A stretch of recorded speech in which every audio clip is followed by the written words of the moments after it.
Allez, bonjour à tous, j'espère que vous allez bien. Aujourd'hui, analyse du BTC. On verra un trade que j'ai pris la dernière fois, que je vous avais parlé. C'était un trade potentiel à ce moment-là, quand je vous en avais parlé pendant l'update que je vous avais fait, c'était vendredi de mémoire. Donc voilà, on reprendra ce trade-là, pourquoi je suis rentré en position. Voilà, ma méthode, mes targets, etc. Et on fera une analyse de ce range-là. Je commence à avoir des signes qui me disent comme quoi il y a une cassure qui approche selon moi. Et voilà, on verra si on a plus de chances d'avoir une cassure à la hausse ou à la baisse. Alors on va commencer directement par le trade que j'ai pris. Donc quand je vous avais fait l'update, vous pouvez voir, hein, la vidéo est toujours disponible, je ne supprime pas mes vidéos. C'était le vendredi 7 juillet, ici, vers 16h30, 17h, où voilà, je vous indiquais comme quoi on était dans une très bonne zone d'intervention. Moi, que ce soit pour trader ou investir, ce qui est le plus important pour moi, ça va pas être les patterns, ça va pas être le RSI ou autre, ça va être vraiment ok, la lecture du prix, où est-ce qu'on se trouve, est-ce qu'on est sur support, sur résistance, et j'aime bien coupler ça avec des moyennes mobiles et des points pivots, qui est selon moi des outils, hein, des indicateurs qui fonctionnent très bien pour moi. Je vais pas avoir énormément d'indicateurs sur la charte, mais j'aime bien coupler points pivots et mes tunnels. Donc là j'ai une bonne confluence ici, tunnel 15 minutes et point pivot daily. Sur la lecture du prix, on est sur une précédente zone de résistance. Enfin, on était sur un support, ça a cassé, ça fait office de résistance, et ici ça fait toujours office de résistance. Voilà, j'avais ici une bonne confirmation qui m'indiquait comme quoi on était dans une zone où potentiellement le marché pouvait se retourner.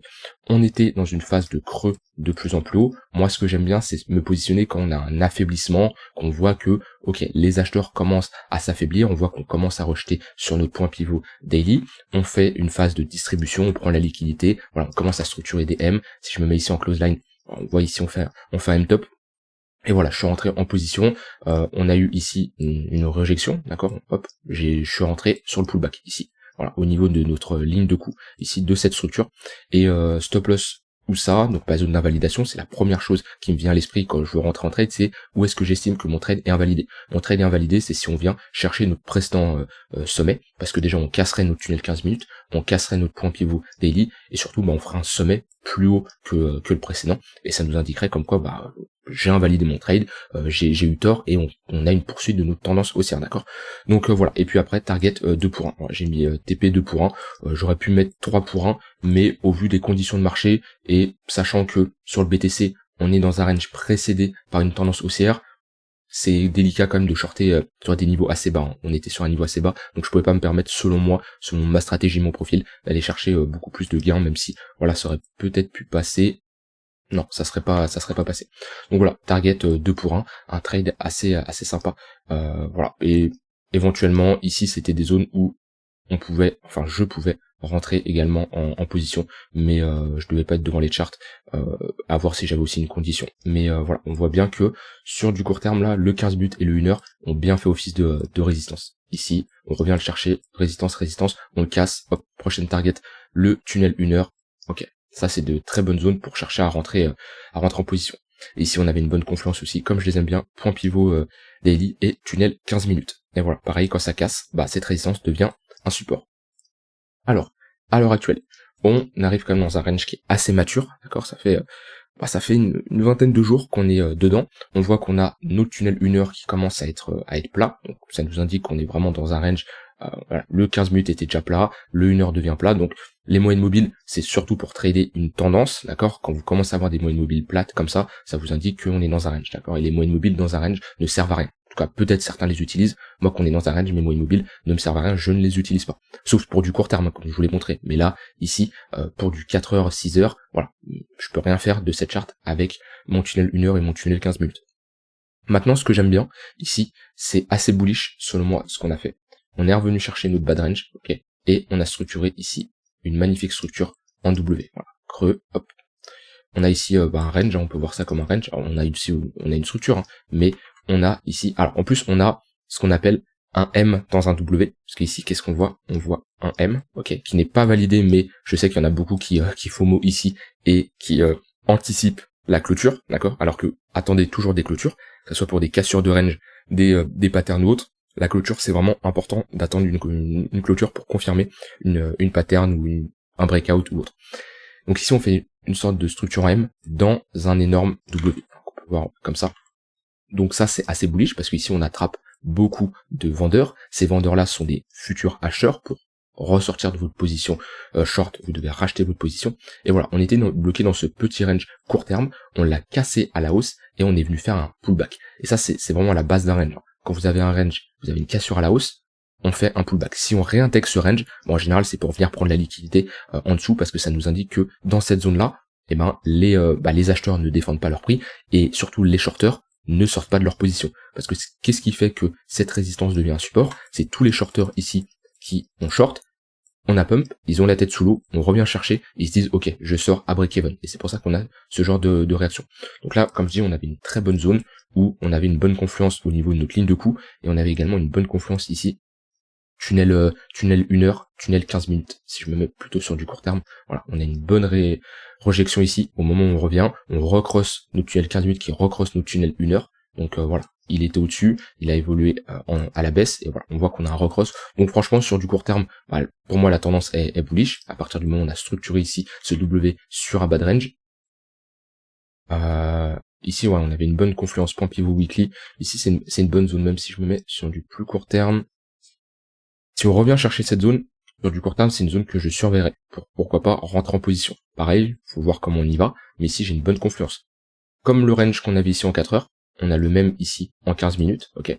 On évolue entre deux bornes, on casse à la hausse, et là j'ai une bonne confluence, haut de range, ligne de coup, hein, point pivot weekly, et point pivot daily. Donc je sais pas si on va y retourner, hein, j'ai pas de boule de cristal, mais si on y retourne, c'est une bonne zone. Comme c'était ici, également une bonne zone pour rentrer en position. On voit dès qu'on mèche en dessous de notre tunnel là, on absorbe tous les vendeurs et voilà, on a une bonne absorption ici. Donc sûrement des grosses institutions qui maintiennent leur ordre d'entrée en positif. Mais selon moi, la chart, à partir du moment où sous un bas de range, on structure comme ça à un W, c'est encourageant. Et ce qui est le plus encourageant, c'est qu'on est toujours sur résistance. Mais c'est très encourageant également de consolider sous une résistance. Une résistance, en théorie, on se fait rejeter direct. C'est-à-dire que si on a un développement de prix comme ça et on y retourne, en général, c'est pour faire ça, d'accord? C'est très rare que on a ça, on fait ça et là on reconsolide. Pour moi, quand on consolide sous résistance, ça a plus de chances de casser à la hausse. Sachant qu'on est pressé par une tendance haussière, pour moi, il y a plus de proba, même si on est sur résistance, que ce range casse à la hausse. Maintenant, je ne vais pas anticiper la cassure, d'accord? J'agirai toujours sur les extrémités hautes et basses. Par contre, je prendrai en compte que sur l'extrémité haute, moi, je ne chercherai pas à short, parce que comme je pense qu'on a plus de chances de casser à la hausse, bah, je vais pas chercher à short le marché. Et si on a une cassure, bah, jouer le pullback, ça peut être intéressant. On m'a demandé une fois pourquoi plus une résistance comme ça est travaillée, plus elle a de chances de casser. Déjà, on crée énormément de liquidité au nord. Tous ceux qui shortent ici, on accumule pas mal de stop loss de liquidité. Le marché est toujours attiré par la liquidité. Donc ça, c'est une première raison. Ensuite, une seconde raison, ici, hop, qu'est-ce qui fait bouger le prix? Qu'est-ce qui maintient le prix? C'est l'offre et la demande. Pourquoi ici, on va pas plus haut? Pourquoi ici, on va pas plus haut? Pourquoi on va pas plus haut? Parce qu'on a des vendeurs, d'accord? Que ce soit des vendeurs passifs ou agressifs, dans tous les cas, il y a des vendeurs qui défendent cette zone de prix. Ici, on a des vendeurs. Ici, on a des vendeurs, des vendeurs, des vendeurs. Au bout d'un moment, il y aura moins de vendeurs, d'accord? Ceux qu'on shortait là, peut-être qu'ils sont encore en position, ils ont plus le capital pour shorter là. Donc c'est pour ça que plus une résistance est touchée, plus elle s'affaiblit. Et en plus, les gens qu'on shortait là, ils se rendent compte que on revient chercher leur prix d'entrée, peut-être au bout d'un moment, ils vont se rendre compte, je suis en position depuis une vingtaine de jours, je paye des frais, parce que quand vous rentrez sur les contrats futurs, vous payez des frais automatiquement, ça se trouve, les gens en ont marre et peuvent clôturer leur position.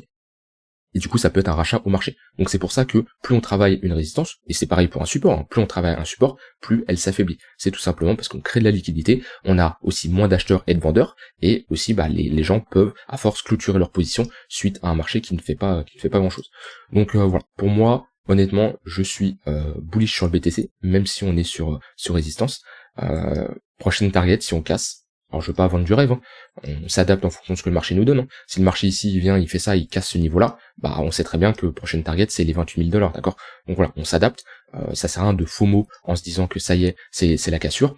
Moi, soit on se positionne sur les extrémités, ok, soit on attend une cassure pour jouer un pullback. Mais pour moi ici, en termes de probabilité, on a plus de chances de casser à la hausse. Si on casse à la hausse, comme d'hab, les targets que je parle depuis des mois, depuis le bottom ici, 36 000 $, c'est la target la plus, c'est la première target qu'on ira chercher, d'accord? Et éventuellement, si le marché veut pousser plus haut, 46 000 $. Hop, ici. Est-ce que le marché peut continuer à hausser? Ça va dépendre comment les acteurs sur le marché se comportent.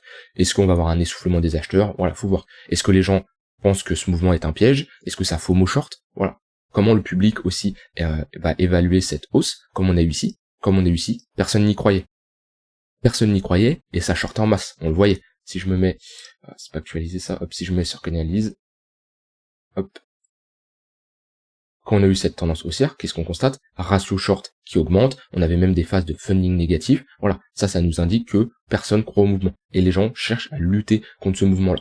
Du moment que les gens cherchent à lutter contre ce mouvement-là, on peut continuer à hausser. Quand on arrivera au stade où tout le monde achète, bah, si tout le monde achète, c'est qu'en face, il y a des vendeurs. Et si tout le public achète, c'est que les grosses institutions, eux, ils font une distribution de prix, tout simplement, parce que dites-vous qu'ils ont tellement des gros montants, ils ne peuvent pas tout sortir d'un coup, d'accord? Il y a besoin d'avoir des phases de manipulation. Ici, on a une distribution, ici, on a une accumulation. On peut pas arriver ici et bam, comme ça, c'est pas possible. Enfin, s'ils décident de tout vendre d'un coup, c'est possible, mais c'est pas leur but. Parce que si on fait bam, ok, eux, ils veulent avoir une vente moyenne au niveau des 57 000 $. Ils veulent pas que leur ordre soit déclenché à 20 000 $. Parce que oui, ils peuvent tuer le marché s'ils décident de tous sortir de leur position au marché. Parce que s'il y a 70 000 BTC, 700 000 BTC qui sont vendus, bah en face, il faut 700 000 BTC qui sont achetés.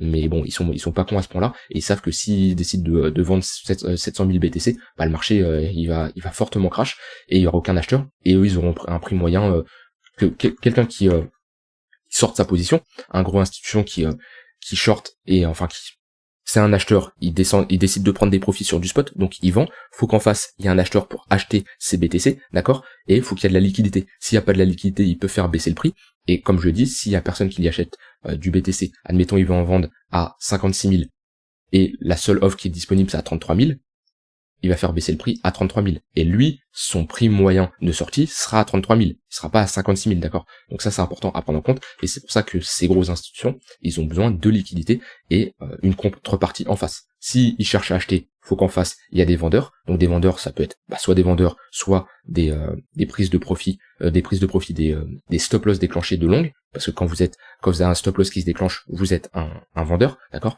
Et inversement, s'ils veulent être vendeurs, faut qu'en face, il y a soit des acheteurs, soit des stop loss également, des buy market qui s'enclenchent. Donc voilà, jeu à somme nulle, comme d'habitude. Donc il faudra voir le public, comment il décide de réagir sur ces zones de prix. Maintenant, il y a le halving qui est en mai 2024, c'est dans 10 mois, ça s'approche. Moi, je suis toujours persuadé que ici on a un bottom définitif. Voilà, à partir du moment où on a structuré ici, c'est classique, hein. Les bottoms sur le BTC, ça a toujours été la même chose. Je peux aller sur une charte où j'ai tout, hop. On était sur des zones très bas, on avait fortement retracé, on était à 1 an de l'halving et on structure un W. Ici on structure un W. Hop. Ici on structure un W. Voilà. Classique.